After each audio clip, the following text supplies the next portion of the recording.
السلام عليكم. ازيكم عاملين ايه؟ يا رب تكونوا بخير وبافضل صحه وبافضل حال، اللهم امين يا رب. بسم الله والصلاه والسلام على رسول الله سيدنا محمد. اما بعد، القصه بتاعت النهارده غريبه شويه. اول مره نتكلم عنها، بس او حابب بس حاجه كده او قبل ما ابدا فيها خالص.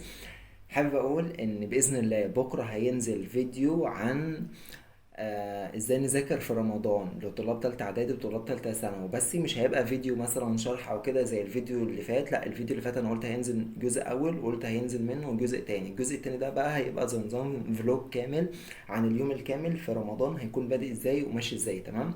فاما لو انت مش مشترك اشترك في القناة، ولو انت اول مرة تشوفني ما تنساش تشترك في القناة، ولو انت اصلا اوريدي متابعني ما تنساش تعمل لايك للفيديو، لان انا بقالي فترة ما بنزلش فيديوهات على اليوتيوب.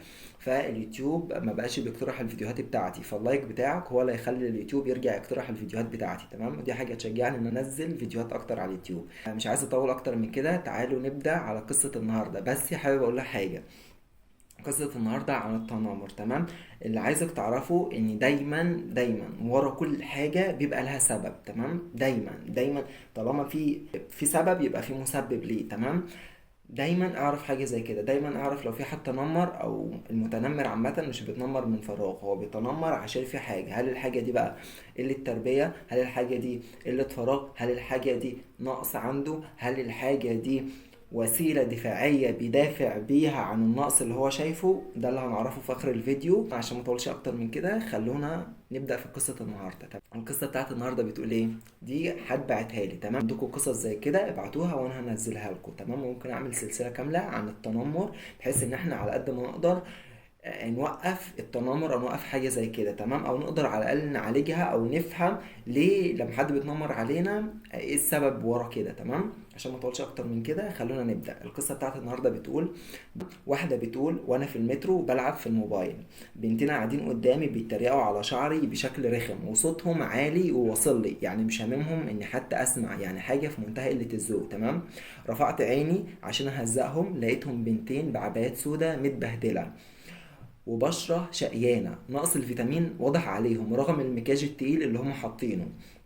افتكرت موقف زمان مع بنت عمي إيمان الله يرحمها. إيمان كانت شكلها جميل جدا، واتخرجت من الجامعة واشتغلت على طول في مسبير، واتعرفت على مخرج شاب وسيم واتجوزوا عن حب. واحدة من قرايبنا جت عشان تبارك لها على جوازها، وإيمان عملت قهوة ليها من غير وش، فقريبتنا ضحكت واتريقت على إيمان وعلى القهوة بتاعتها. تمام؟ وقامت هي عملت القهوة بوش، وفعلا القهوة كانت مظبوطة وبوش وجميلة جدا، وفضلت تتريق على إيمان. تمام؟ الغريب بقى إن بابا وقف مع قريبتنا الرخمة وفضل يمدح في قهوتها، وإحنا كلنا كنا مستغربين، لأن بابا دايما بيدافع عننا قدام أي حد. تمام؟ اشمعنى هنا بقى وقف مع قريبتنا الرخمة وما رضيش مثلا؟ ده بالعكس، ده كان بيمدح في قريبتنا الرخمة. تمام؟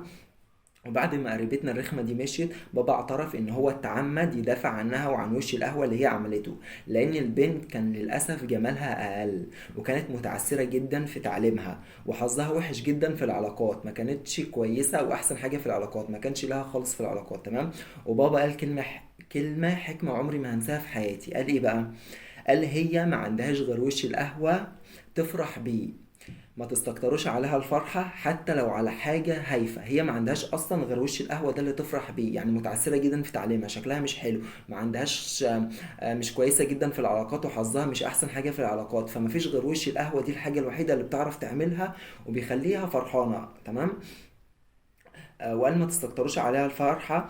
المهم انا بدأت افتكر الموقف ده في المترو، وبدأت اتعاطف مع البنتين اللي الظاهر ان الدنيا طحناهم وشقيانين، وبدل ما اتخانق معاهم قمت وقربت منهم وقلت لواحدة منهم: انت فعلا شعرك جميل جدا. البنتين ارتبكوا جدا لان رد الفعل طبعا ما كانش متوقع خالص، وواحدة فيهم حاولت تعتذر لي، فانا قلت لها: شعري كيرلي علشان خارج من راسي يرقص من الافكار اللي شايفها جوه، وانا سايباه يرقص براحته ومش عايزه انكد عليه. وبدات اقلب الموضوع من حاجه من غضب لحاجه فرح، وبدات اقلب الموضوع خالص. تمام؟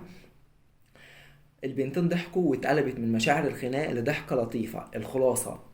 خلاصة الموضوع وخلاصة القصة دي كلها: اللي ما عندوش غير حاجة يفرح بيها ما تستكتروش عليه الفرحة حتى لو على حاجة هايفة. يا ريت نتعلم تشجيع النفوس الضعيفة والمنحنية تحت ثقل الأيام.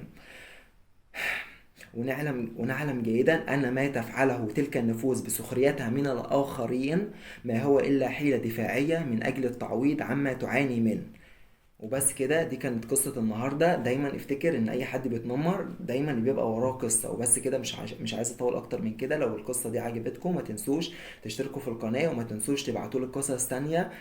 ولو اي حد عنده قصة ما ينساش يبعتها لي وانا هنزلها عندي. تمام؟ وبس كده، اشوفكم على خير في الفيديوهات الجاية. سلام.